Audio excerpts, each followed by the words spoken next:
Thinking about catching a flick this weekend? Well, you might want to check out Benedict Cumberbatch and Kirsten Dunst's latest. It's called The Power of the Dog.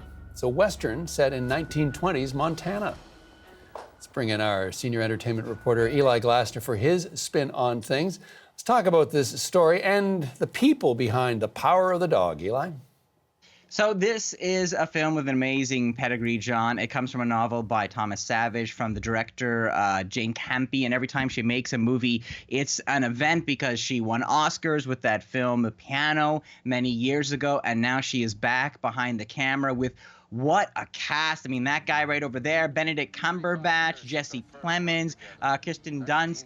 The setting is, as you mentioned, Montana. We're in the 1920s, beautiful pictures, this empty, kind of dusty, windswept realm where these two brothers have made a rather decent living as ranchers in the shadow of these looming mountains. Jesse Plemons plays George. He's the well-kept, fastidious one. You might see him in bow ties occasionally. He runs the business, gets the contracts. Now, Benedict, very different character for Benedict here. Phil, this sweat-stained, stinking, banjo-playing, scruffy master of his domain, who the other ranch hands revolve around. Now, the only person that Bill idolizes is Bronco Henry, the mythic cowboy we never see, who taught him his trade. Phil is a tyrant, a bully who teases his brother, calling him fatso, but they have a quite close relationship. They share sleeping quarters, but you start to get the sense that George wants a different life. Let's take a closer look. 25 years since our first run together. 1900 and nothing. It's a long time. What you doing? Getting mixed up with her. You are marvelous, Rose. We were married Sunday. And marry they will. There's Kirsten Dunst there, brought into the picture as the widow Rose. In an Olympic display of awkwardness, George begins to woo the quiet woman. But to Phil, Rose is a grifter, a threat, and to make matters worse, Rose comes with her son, Peter, this pale, sensitive boy studying medicine who creates these paper flowers for his mother's tables at the inn that she runs. Now, when Phil sees these paper flowers, he assumes they have to be the delicate work, there they are, of a lady. And, Peter corrects him. Take a look. I wonder what little lady made these. Actually, I did, sir. My mother was a florist, so I made them to look like the ones in our garden. Oh, well, do pardon me.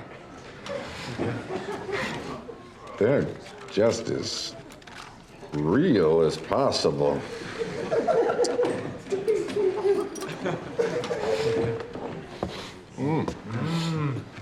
Now, gentlemen, look, see, that's what you do with the cloth.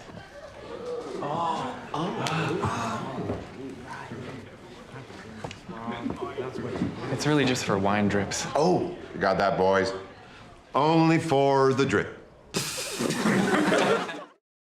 So you get the sense, that atmosphere there, the intimidation, and that increases as Rose, well, they do marry, and she spirals into this fit of drinking to manage her stress. And very soon, this relationship with her son, Peter, and Phil, I mean, at the beginning, it's almost combative, but then it becomes, I would say, John, a little more complicated. Well, anyone who knows the piano will know that Jane Campion can play those emotions, those difficult moments like a string on a violin. But we're getting a sense of the range of Benedict Cumberbatch here as well, of course. Dr. Strange, Sherlock Holmes. How's he doing here?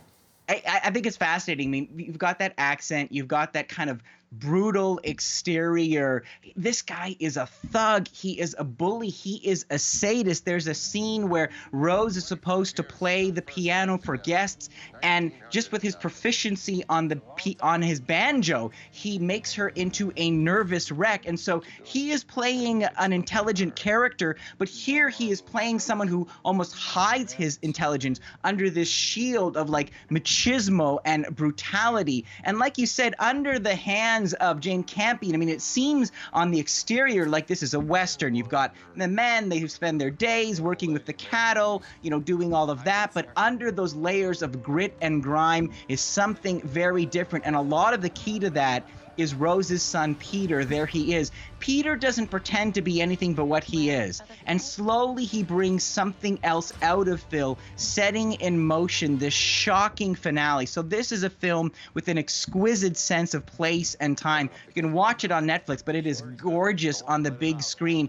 It has these moments of private sensuality where characters reveal themselves, and then they put on their costumes and they go back to work, all building up to a stunning reveal. And one of the good things of it being on Netflix, John, is that you can end the film and then go back and watch it a second time to think, okay, what just happened there, and kind of see how all the pieces fit into place. So a slow, masterful burn, but certainly worth the wait. That is The Power of the Dog.